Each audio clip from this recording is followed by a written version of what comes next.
proud of it, and I'm proud. We lost against Sevilla and Basel and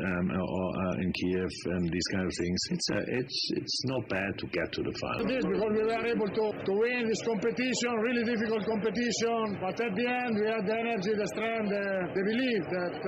we could win. We won. I have a fantastic squad, fantastic experience. Would have whipped Mike Tyson. Muhammad Ali had, of course, more experience. All right, Sompa 93.1 www.sompafmonline.com. Ya transe. Ya bomo dena ye Shootout juma dena baba be rameti mera mane yukwara ye tima kosise no nine bewo ye be peje mo na fina minima ba aba be to aso kama pa etimi area mana sero nim no ye transe se e wo Shootout no so a e ya fise mo nko a area ba ne ba be di nkomo ebo a e ma ne ma da ye pre etimi edi e mana ne Ghana Premier League no asia baba weekendi ma day 4 no e be timi ato aso ni na ye brand edidi di nkomo ara news no ebebo etimi ediaba ezanse ne yewura moduana se ebo modin coach so no omasoe no ye kokokodi nkomo odo na nina ye brand ye de 170 etimi ediaba the Black Meteors weekendi omo ejina kono na eye game ano be din ye presence oba eba be rama omo ni Mozambique mine ene di ebo no be kia first leg ne ko ekoko rama Maputo ye koko ye ejuma no ani 2-1 on aggregate cry ye hwese ye di be rama Kumase na ya to aso na ya bo ejuma na po ma ne ma ko ye pretimera mo da be no mo ba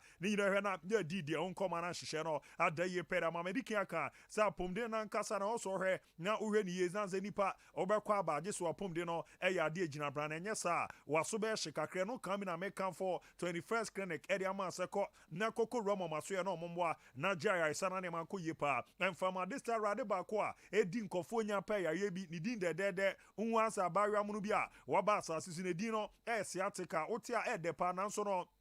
ejuma ye no ya dia no ede na siatica no ye kape na chesobi a otagina ho ye ejuma obi a watranse nyampredodo na ye ejuma na afa so kra no uye obi a eno hu sentutu ene de den ye hyase na eba obonzo to ase onti no etwetwetwo se etwetwewa na ede ewramo hye ho ebe twetwe ndu bebi no na ewramo nkotodwa akwa fa na echu eba no se moa wanwe ya debi no bana wa baba bebubu na Ghana eni wiase afane nyina bibrema omo majo omatuma sa yare no ye bomo de so ano ebo amane mada ye pretimi ere no 21st clinic into de no fawra mo ne hwena ye timi enso ano na koto ade no kra na ano de ya hwa ma koto aba ne odama report nu ma oda go no bo ama hyehyɛ no koye pa etimi ere mo nye no nko ye se ya ye bia se ne efruti so eba besu na se no okọ mo hwe etimi enso ano ebo amane ma koye de ma nyasa enko a okọ a omo hyehyɛ awdo no mo di gu na kwa ma ebeboa ama pomde na wie pe na afia wo bebi a ya ye ne hye ne yere ato na so no yenya fa wo de ti okọ a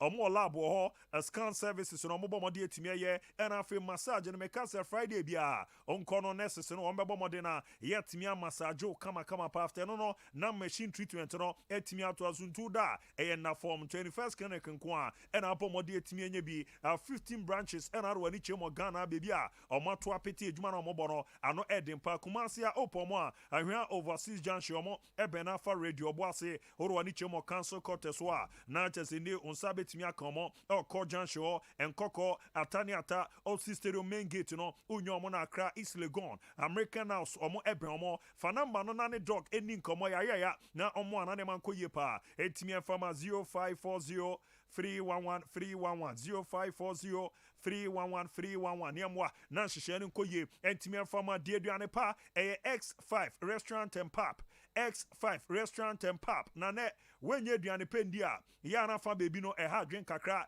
emo amantoto ne nkoye kra entimi emfa emma ene obi adi aduane bi a afa ne timamwa amane man koye kra entimi amfa ma no ntu romo X5 omaso ya ye ma aduane pa ebema ahoden na aboa na hyehyɛ no adaye kama pa etimi edi ama se ne benku ne tilapia na pe benku ne okro soup na stew no onsabeka bi fufuo no ye won kwan na asọtụ ora man kan so okọ a ozo pe kombo no de ano edem pa mame aponche nkwan kakra tilapia nkwan kakra odi emre ne nwade no kakra guso wama meremunam eba ne saudi a ya na ekoyo eboa man hyehyɛ no koye pa etimi adama mo no asọtụ benya bia mpesie wache na afi so kra no na mutuo na apa X5 restaurant and pub na abekona ngakọ akọje na aboa na ne makoye pa etimi adama aduane bia omo eton bi obi na fi amano ne aba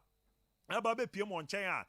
see a local food nobody, dinner continental dishes on the above, say a special fried rice, French fries, pizza, any day can one or bomb modern when you be drinks on or pet the annual diano and mehonoa on Sabbath near coming after wedding or more pehoa, mobile modern reception on my ya, your hawk as the mahine, a jimmy form to me coco hine, Eddie Dimon como, Safi Baba Beshiasino, Mube to me Sharama Dimon common abwa, Nanema Kuyepa, etimi Eddie Amamo, and non sucrate in a year naba, abadin to an aba, yedi di padron aba beshiamno, or if a contract no cocomomo, na o de momoa, or mone be nianena so to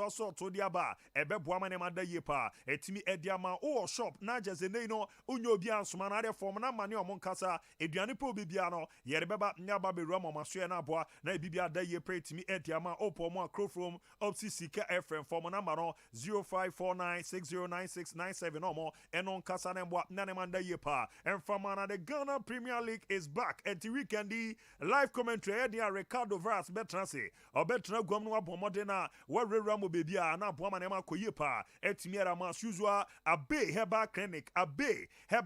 maka nyetimiera chose omono sunu Ramo Masweya omoye specialist ebanezeni obitwa anasipono chai ewo so no nanche no uyo bia akwakweze wo akwadai na nkofo kan kaza kwaye sickle cell patient na encho obewu mepatwa nya no kre abe babebo aze no sickle cell for no kra no hweso omo ya yema na yakono na jeze waye ne simple kra na abo nyama ne makoye pa etimiera mantime patwa ne niama chara de ye ya be heba clinic na abo amane makoye pera boys no maka za girls no omuzi o matransia stadium he ketu 5000 kesi 5,000 ene ombefa kese no wadi ni so a yebeboa yebe massage de amao ebe matwo edwuma bebo no kroma na ebe ehu ni nyina no eya be ene boa man tutu na koyere aman ya wa wodo na omusa nenam ya ye ready udwuma ya oba bunsa na ka odwe afi koko eno na nche oyin heart no ena afi so kra no lung spanker prostate cancer ha boys no amunyi no na prostate ne ye kese wa hwan so ano a dabi no ye riado ekwa akoto be mani na ajekum ti asimponie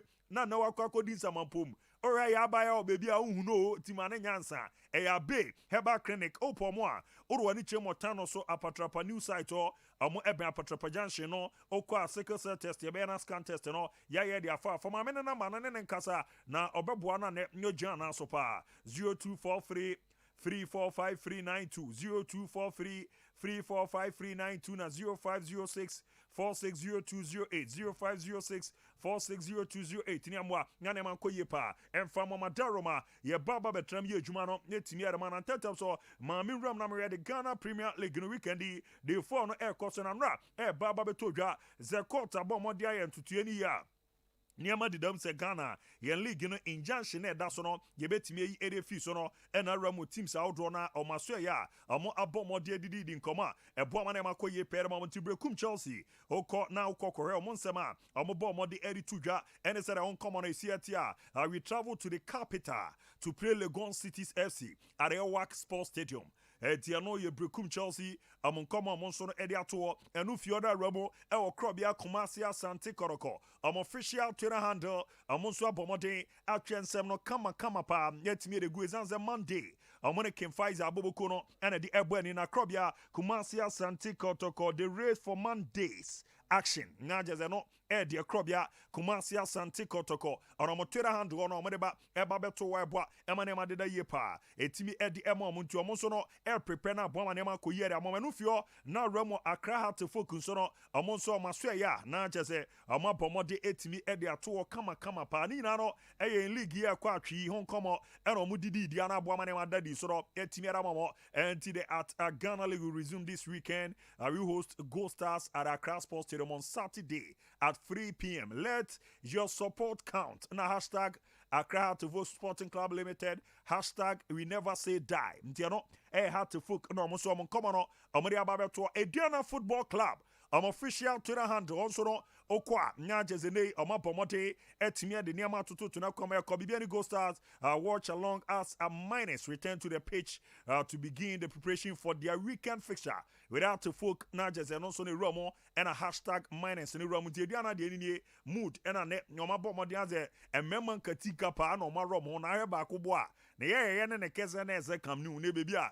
Basona ne ban bebo no ntino eno si ade omo edi eremo and a Legon Cities mood when you hear the league is back on fire na jezejano eto aso na hashtag at the Royals, hashtag with live and tamale serious the citizens. See you soon. Ntiano, hey, almost weekend, you know, or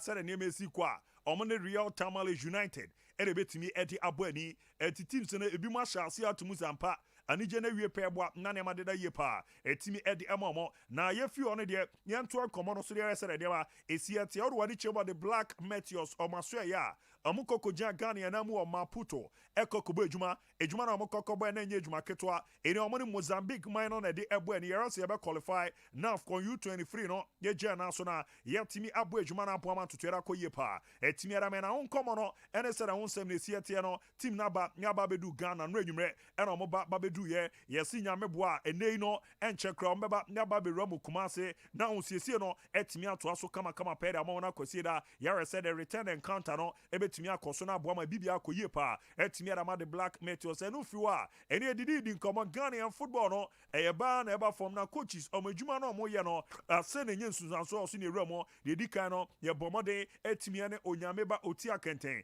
edi nkomo de bizazo penyi na yewunso afro ya kokodu so na ne ofro kokodu so no na no moment na otu ya eboado kokodu so nkomo sei ene obomode edi jai.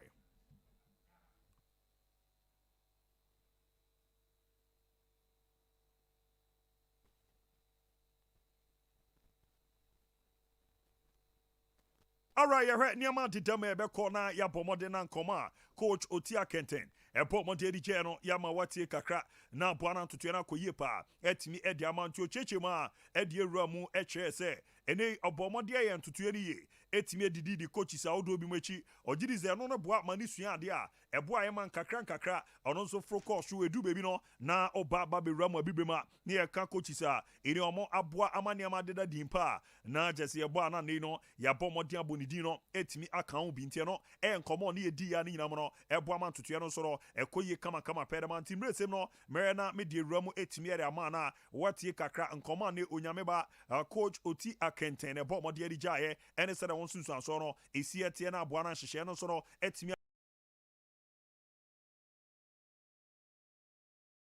ano ze ne coaches a chance ya bo adwuma wo Ghana ane sere nema esi ekono dodo sen ena resere nema ni sikwa omo afa ni so obobo obodin awodo na abcheche mu e de nsem awodo na timi dan ya na ne nyina mu na bo ama bibia enso ekoye kama pa so etimi erman di no bibia tutom ebe kona yakwa akotie after no ne ase rem na nsem awodo na etimi ato aso de amana mom no weekend ya kan say the Ghana Premier League no ya back na league na sia about day 4 no hon komo na nya de keto akra Mariki aka nye tibera cho severas beba na oba betra ne guama na jeze commentary no watu apete na didema na eboa ema na ema koye pa etimi ere ma na aboafo ba ko mo so no eboa so ya sema live commentary ne ba no eye Siemens Herbal Clinic na maka zonzo ye headquarters enam ya no omo na bre ne etu ase na aboa ma na ema koye pa etimi ere ma ntini ma koye na etimi emfa ma wa ramo maso ne emboa na hyehyende da ye pa entimi emfa ma ne unya sa hawi a me ba be bobo so a na wa ramo Siemens Herbal Clinic o maso ye na aboa na bibia koye pa etimi ediama se ne oyo ba na be ma wapem so aba ne ma diabetes dunya hypertension no ulcer na fe so kra no ojonso abre prostate enlargement no typhoid na fe malaria no nanche no ze kidney liver no lung na ne no wenya haw kakra ne woma ana haw bia ba ma nam so ma obre ye pa me pacho metro baby oko Siemens Herbal Clinic komaso ya ye bre asani wo no omoja no no honam no system no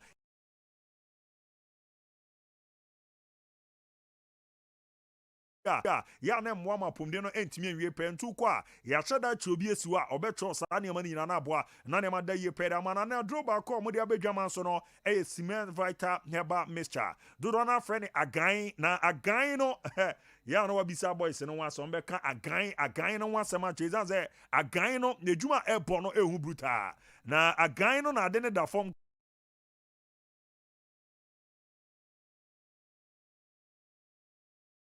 adia nyano edin pa wo ba pebi na bobo beboa infio no bebi beche ebe de asundua be fie na nema akoye pa etimi ara man sisie no so no ebe nwa adwuma ara man tudo ramo bebi a oso pe Siemens Vital Herbal Mixture wantimi anka oso pa gan eboa na nema da de ara man form number so no enkomo bia ne omundi 0240 616061 0240 616061. WhatsApp line ubetimi no makasa. The other line is 0279 356570. Opomwa asokori mampon orwani achemo maxima road no amune ne die ne meko na kokoje waya isabe mama tedwane munya den pema na nkofon zampa na kwane twede no emu eduye papa na ne enram na afre nyameba yentie ne nkomo na oni yedi na asase no ye biza na se de ne de no de enram na ebo na mane ko ekokodu so nkomo sei na coach oti akente bo mo de jai. Very honest. Na biswade but no say the mesia oro mensane phone United. Me no ka se kwa mi nua ma me no mo we sapone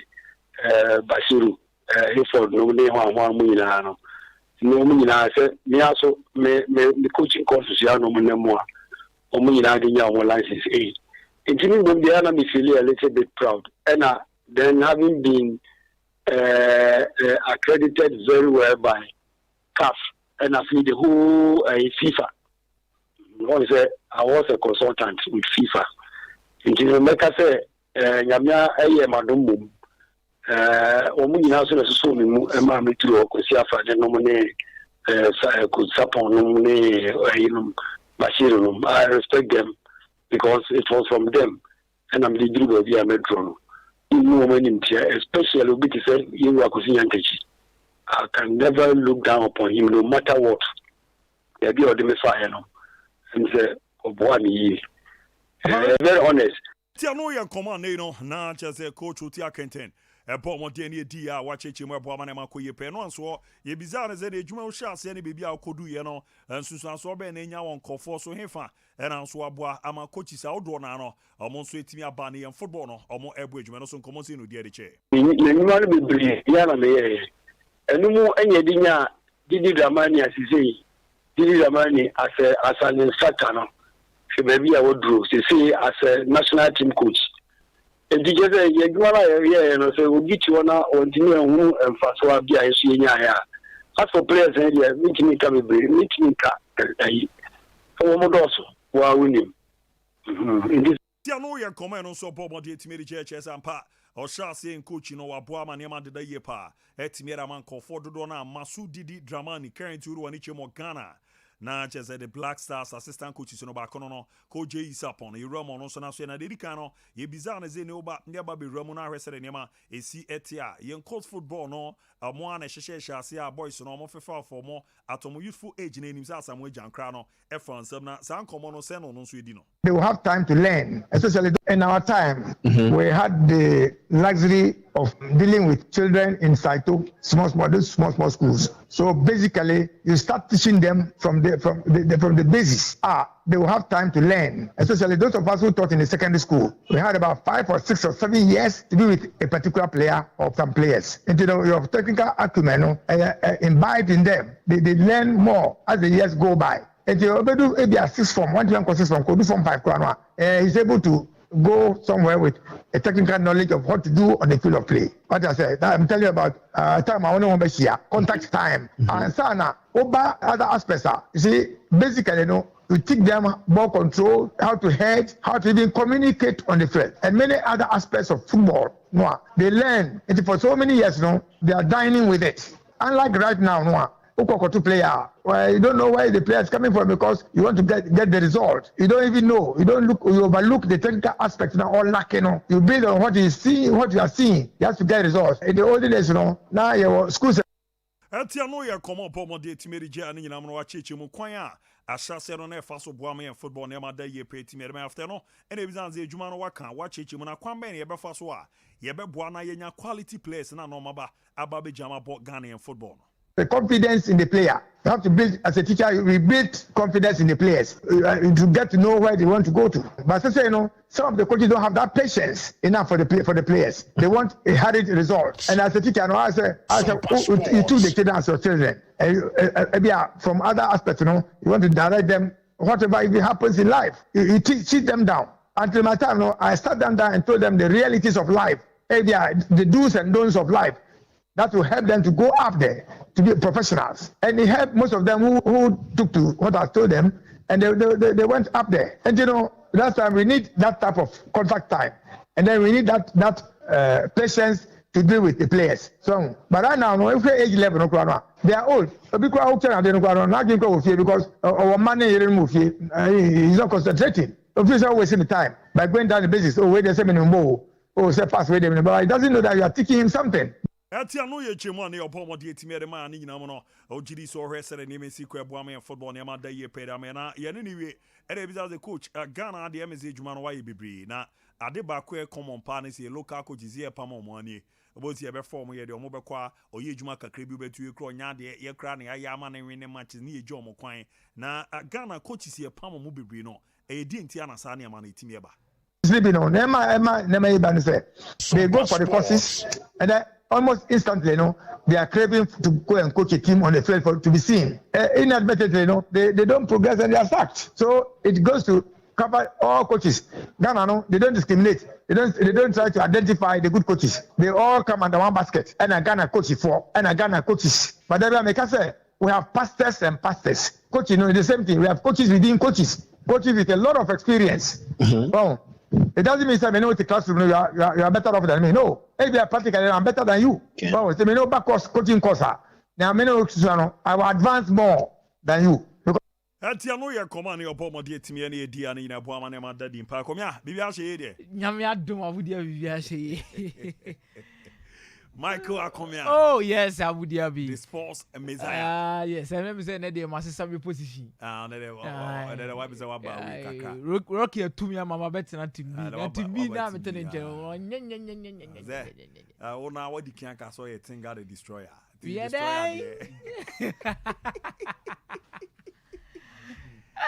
Tinja the destroyer. Enya no kre.